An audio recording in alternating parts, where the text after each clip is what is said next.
Los protagonistas del acontecer regional en Mesa de Noticias. Durante los últimos días hemos intentado escuchar a todas las voces que están participando, autoridades, también en quienes colaboran con esta prevención y el combate de estas emergencias. Uno de los puntos importantes de este ecosistema no es solamente los organismos públicos o también los municipios que se incluyen en ellos, sino que también es la empresa privada. Hoy día la tecnología es importante justamente para el combate de los incendios, para detectarlos. Hace un tiempo hablábamos de este golpe único, ¿te acuerdas, Leslie, el año pasado, el golpe único? Pero claro, la multiplicidad de focos hoy día hace bastante complicada la situación. Para conversar acerca de cómo se está trabajando, de cómo se vienen los próximos días, es que estamos con el subgerente de Prevención y Protección de Incendios de Arauco, Ramón Figueroa, quien tenemos en contacto, está conectado con nosotros. ¿Cómo está, Ramón? No sé si nos está escuchando bien. Sí, la escucho bien. Muy buenos días. Gracias por la invitación. Buenos días, Ramón. Ramón, ya lo decíamos, cada año se aprende mucho más de estos incendios que hoy día confluyen varios factores, cambio climático, muchas veces también la negligencia de las personas. Tenemos una situación bien adversa en cuanto a estas emergencias. ¿En qué punto estamos hoy pensando en que, como decimos, todos los años se incluyen recursos, pero muchas veces estos recursos, cuando son incendios o múltiples focos como lo que se vivió el fin de semana, la verdad es que todo es insuficiente? Sí, mira, yo creo que por lo menos en esta región, cada año hemos ido mejorando entre todos, tanto públicos como privados, y con el trabajo de los vecinos en prevención bastante. Esta región hoy día tiene una ocurrencia en términos generales que es la mitad de la ocurrencia que teníamos hace 5 años atrás. Era la región con más ocurrencia de incendios en Chile, 2.800 incendios por temporada, de los 6.000 a 7.000 nacionales, o sea, un verdadero récord. Y los últimos años nos hemos estacionado en 1.200, 1.300 incendios, que igual es un montón, y eso ha ido a la baja. El evento del fin de semana suma varias cosas. Lo primero es que estábamos en una tasa, ¿no es cierto?, de 10, 12 incendios en la región al día, y pasamos una cantidad de incendios mucho más alta, por lo menos 3 veces, y en un lapso de 2, 3 horas, y con condiciones meteorológicas que ustedes mismos las indicaban, ¿no es cierto?, bastante adversas, con vientos de hasta 50, 60 kilómetros por hora, humedad relativa al aire muy baja, y temperaturas también bastante altas. Y eso es un cóctel perfecto para que este tema propague. En alguna invitación que me han hecho ustedes anteriormente, yo les he hablado que el factor humano aquí es clave, o sea, la ocurrencia de incendios la generan las personas. Y esas ocurrencias de incendios, sean negligentes o intencionales, terminan afectando a ellos mismos y a otras personas y a otros vecinos, tanto en lo humano, en lo material, y eso es muy complicado. Entonces, lamentablemente, podemos hablar también de condiciones, ¿no es cierto? Pero cuando esas cosas se conjugan en ese cóctel, lamentablemente el resultado va a ser malo, va a ser muy malo. Entonces, en ese sentido, y por eso siempre he llamado a la prevención, por eso el llamado a que la gente no haga uso de fuego, de chispas, de cosas, no queme basura, no haga un montón de cosas, sobre todo en estos periodos críticos donde los incendios parten con mucha rapidez y con mucha voracidad. Y eso, como te digo, es clave. Y un problema en nuestra cultura, porque hay países que son muchísimo más grandes en el mundo, incluso con climas más adversos que el nuestro, y no les pasa lo que nos pasa a nosotros y que nos está pasando con una frecuencia que ya no podemos hablar del 2017, del 2023, sino que nos está pasando de manera mucho más seguida. Ahí, Ramón, claro, lo que ha pasado también el fin de semana tiene que ver con también la cercanía a sectores urbanos, sectores que a lo mejor, a diferencia de quienes también habitan en sectores rurales, que a lo mejor ya están más preparados, están más concientizados también, han participado en programas de prevención para poder tomar también algunas acciones para enfrentar una situación como de este fin de semana. Nos encontramos también durante estos días con un grupo de personas que no están internalizadas desde el punto de vista del riesgo riesgo. Dentro del monitoreo también que ustedes realizaron, ¿cuáles son los cambios también dentro de las ubicaciones de estos siniestros en zonas donde quizás las personas no tenían contemplado de decir, oye, mi casa podría estar afectada por un incendio forestal, sobre todo quizás en zonas del Irquén donde incluso el fuego traspasa la carretera? Yo lo separaría en dos cosas. Primero, Chile tiene 7.000 incendios, lo que es una locura para un país tan chico. Segundo, casi todos provocados por nosotros mismos, por las personas. Un 60% negligente, un 30% intencional y un 10% que no se sabe si es uno o el otro. Tenemos dos situaciones. Los sectores periurbanos, si ustedes revisan lo que es Concepción, ¿no es cierto? Está claro de que, y usted revisa la topografía, ¿no es cierto?, de Concepción, está claro que hay sectores donde nunca se tenía que haber construido vivienda. Ahora, yo entiendo también de que la gente tenga un lugar donde vivir, ¿te fijas? Pero hay sectores que son muy peligrosos, que son verdaderas rutas donde el fuego va a correr. Y son sectores muy complicados para poder protegerlos de los incendios, porque ustedes saben que mientras más la topografía más abrupta, más quebrada, el fuego corre más rápido, ya sea por radiación, conducción o convección, que si estamos trabajando en sectores planos. Entonces, las zonas de interfaz de Concepción tienen varios problemas. Primero, tenemos el mar al lado, ¿no es cierto? Y eso hace que tengamos vientos predominantes en la mañana en una dirección y en la tarde en otra. Tenemos el cañón del río Biobío, ¿no es cierto?, que también genera sus propios vientos.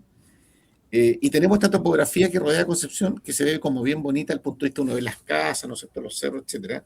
Pero la verdad es que hay riesgo ahí. Y hay riesgo porque no es el sector ideal donde uno debería tener viviendas. Pero eso ya es una situación en sí. Y la ciudad ha ido creciendo también de una manera, yo diríamos, natural, pero no muy ordenada. La variable fuego en los planes urbanísticos chilenos hasta ahora prácticamente no existe. La materialidad de las casas de subsidio no está pensado en los incendios.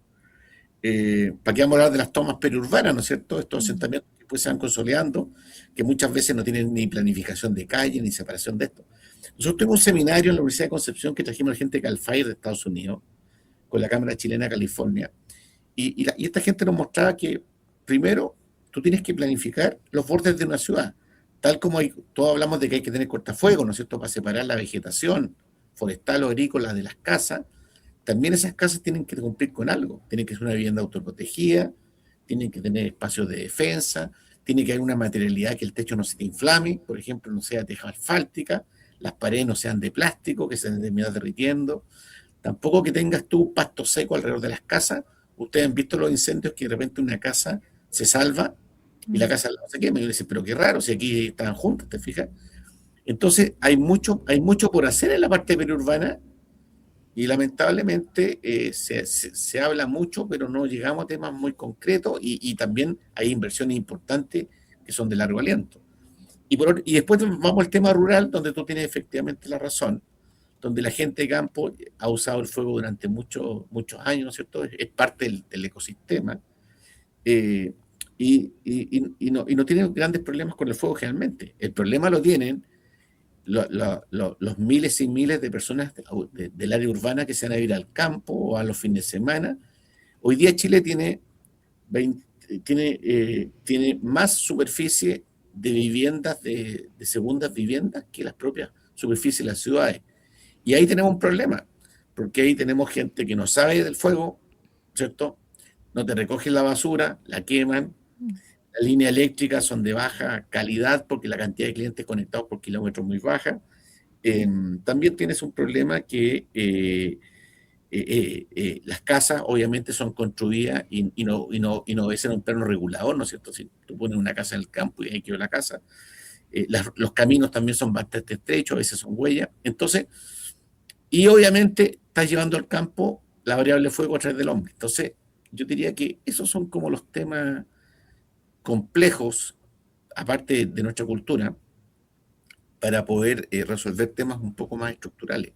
Uno, los incendios de interfaz de las ciudades, y dos, los incendios en el campo, donde hoy día vive mucha gente, y sobre todo son ocasionales de fin de semana en el campo, que están llevando el riesgo al campo de la generación de incendios por parte del hombre. Estamos conversando con Ramón Figueroa, subgerente de Prevención y Protección de Incendios de Arauco, una de también las empresas que trabaja activamente durante este tiempo y que por supuesto ha aplicado también no solamente el trabajo en terreno a través de las brigadas, sino que también a través de la tecnología. Y justamente ahí me quiero detener, Ramón, en el tema de esta central de incendios que ustedes tienen. El presidente de la República, Gabriel Boric, estuvo con ustedes durante su visita al Biobío. Cuéntenos un poco cómo la tecnología a ustedes les ha permitido quizás no evitar este tipo de emergencias, pero sí en muchos casos adelantarse, aplicar estrategias. Me imagino que siempre mirando qué puede irse agregando también, sobre todo pensando en que hoy día tenemos inteligencia artificial, en poder ir ganando el espacio justamente o ganando tiempo a la emergencia. Sí, mira, yo te diría que hay varias cosas. El esfuerzo que han realizado las empresas en los últimos años no solamente ha ido por el punto de vista del combate, que es mitigar las pérdidas y la tecnología asociada, sino fuertemente por la prevención. ¿Mm? Yo soy convencido de que la prevención, el no tener un incendio es lo mejor respecto a tener un incendio y tener que combatirlo y tener la posibilidad que ese incendio se te escape del control. Lo otro es que día a día combatimos un montón de incendios. ¿Mm? Pero lamentablemente estos que se agrandan y se escapan son los que te marcan la pauta de la temporada, y son los que generan las pérdidas, ¿no es cierto?, el daño, la afectación y todos los temas sociales que lamentablemente estamos viviendo. La tecnología se ha ido incorporando, yo diría que desde hace una década, más de una década, de manera importante, en varios aspectos. Primero, en la detección de los incendios. Hasta hace algunos años la detección era humana, ¿no es cierto?, en base a torreros. Ustedes se acuerdan las torres que están en el perímetro de Concepción y en el campo. Hoy día son solamente cámaras robot con inteligencia artificial que obviamente están transmitiendo las 24 horas, que graban también y que permiten detectar incendios de manera muy rápida, muy temprana. Obviamente hay una ventaja: esas cámaras no tienen la posibilidad de dejar de funcionar o de ser un sistema intermitente, y aportan mucha información. Y esas cámaras, que son aproximadamente 260 cámaras en la macrozona forestal, están disponibilizadas también para la CONAF. La CONAF de la región y CONAF de Santiago ocupa estas cámaras para también ellos ver los incendios y de manera coordinada con los entes privados y con bomberos poder llegar lo más rápido posible a esta emergencia. Por otra parte, se han incorporado los satélites, que hasta hace algunos años no lo ocupábamos, y estos satélites nos permiten también ver, por ejemplo, cuando estos días que hemos tenido humo en Concepción y que las cámaras ópticas no ven, ¿no es cierto? Estos satélites complementan y permiten ver los puntos calientes y detectar los focos que se generen. La simulación también es importante, algo que ya se quedó. Antiguamente las empresas tenían analistas, ¿no es cierto?, gente que hacía como análisis para dónde va el incendio. Hoy día, con los modelos de combustible, con la meteorología en línea, es posible simular el comportamiento del fuego y tomar medidas preventivas, ver las rutas, ver altura de llama, ver las rutas de mayor intensidad donde va a proyectarse el incendio, y las zonas de oportunidades donde con no mucho esfuerzo es posible tener el incendio. Ese es un tema también importante. El tema de las comunicaciones también ha mejorado. Fíjate que hoy día todas las empresas y CONAF y bomberos tenemos las mismas frecuencias para combatir los incendios, y esa es una tremenda ayuda. El trabajo entre las centrales también, de una manera colaborativa, ordenada, independiente de la empresa privada que sea, y también las centrales de CONAF. Hay varias cosas que han ido cambiando. El tema de los recursos también de combate han ido cambiando. Los recursos hoy día tienen sensores. Ya no es un avión que lanza agua, un helicóptero que lanza agua o lleva brigada. Hoy día estas aeronaves también permiten transmitir la información del incendio y tienen también posibilidades de medir ciertas cosas del incendio que están ocurriendo y registrarlas. ¿Te fijas? Entonces es una permanente evolución, pero como te digo, todo esto ayuda, te permite hacer un mejor control de daño, te permite combatir de una manera más segura también, porque eso es un tema importante. Se arriesga gente aquí. El trabajo de los brigadistas es un trabajo de mucho riesgo, y todas estas cosas van funcionando. Los GPS que tienen las brigadas, los camiones, las maquinarias, la mecanización de los incendios, que también hoy día, si tú te fijas, un incendio va a estar lleno de máquinas, porque obviamente las máquinas tienen mayor rendimiento que las personas y también menor nivel de exposición al riesgo. Pero todo esto no sirve de nada si no paramos la ocurrencia, estimadas, de los incendios. Porque en Chile, viendo el vaso medio lleno, Si el chileno no genera incendios, no vamos a tener incendios. En otros países el 40-50% de los incendios son naturales por tormentas secas y ahí no hay nada que hacer. ¿Te fijas? Ahí tienes que salir a apagarlo. Pero aquí tenemos tenemos un tremendo problema, tenemos un tremendo desafío, que es que la gente no genere incendios. Y si no hay incendio, no va a pasar las cosas que están pasando. Se va a poder destinar al Estado una cantidad de recursos importantes a otro tipo de necesidades que probablemente son tan o más urgentes, y vamos a tener temporadas mucho más tranquilas. Y eso Así depende de es. nosotros. Adelante, Ramón. No, eso nomás. Eso depende de nosotros. Por lo tanto, el llamado es a que no usemos el fuego en temporadas de incendio. Y si vemos a gente que está generando fuego, por favor denunciémoslo, porque aquí hay un tema importante. El delito de incendio tiene penas altas, pero para eso hay que llegar a que la gente sea condenada y el rol ejemplificador de la justicia funcione. Ramón Figueroa, subgerente de Prevención y Protección de Incendios de Arauco, contándonos un poco también este lado de la empresa privada que participa activamente a través de la coordinación con CONAF, con bomberos, y cómo se va aplicando también la tecnología y cuáles serían los caminos para poder ir evitando esta ocurrencia. Ramón, esperamos que vengan días mejores. Sabemos que esto no termina, nos queda mucho verano por delante y por supuesto que vamos a estar atentos ahí a todo lo que ocurra con estas emergencias. Sí, muchas gracias por la invitación y finalmente decir lo siguiente. El que podamos con CONAF y bomberos en este minuto apagar los incendios grandes del menor tiempo posible va a depender de los nuevos incendios que la gente genere en esta región. Si no hay incendios nuevos, vamos a apagar rápido. Si siguen provocando incendios, esta cuestión se va a alargar y se va a alargar y se va a alargar y se va a seguir afectando más gente por esto mismo. Por lo tanto, es imperioso que no generen más fuego. Muchas gracias. Gracias, Ramón. Gracias, Ramón. Ramón Figueroa, subgerente de Prevención y Protección de Incendios de Arauco. Ayer lo decía Alejandro Casagrande, incendio cero. Incendio cero, esa es la meta, incendio cero, porque claro, si se genera más foco, y lo hemos visto en años anteriores, Leslie, en la multiplicidad de focos hoy día hace que no haya recurso que aguante. Sí, lo que pasa es que, claro, cómo vas también combatiendo si tiene 5 puntos a la misma vez, obviamente que la estrategia del golpe único no sirve en esa materia, y ahí es donde, dadas las condiciones, pueden algunos fuegos entonces escaparse y transformarse en estos mega incendios que generan tanta destrucción. Así es, así que esperamos que vayamos también tomando todas las medidas. Nosotros les hemos dicho, venimos haciendo comunicación de estas emergencias y prevención hace mucho, desde que se inicia la temporada, y pidiéndoles ahí que también todos tengamos un rol activo.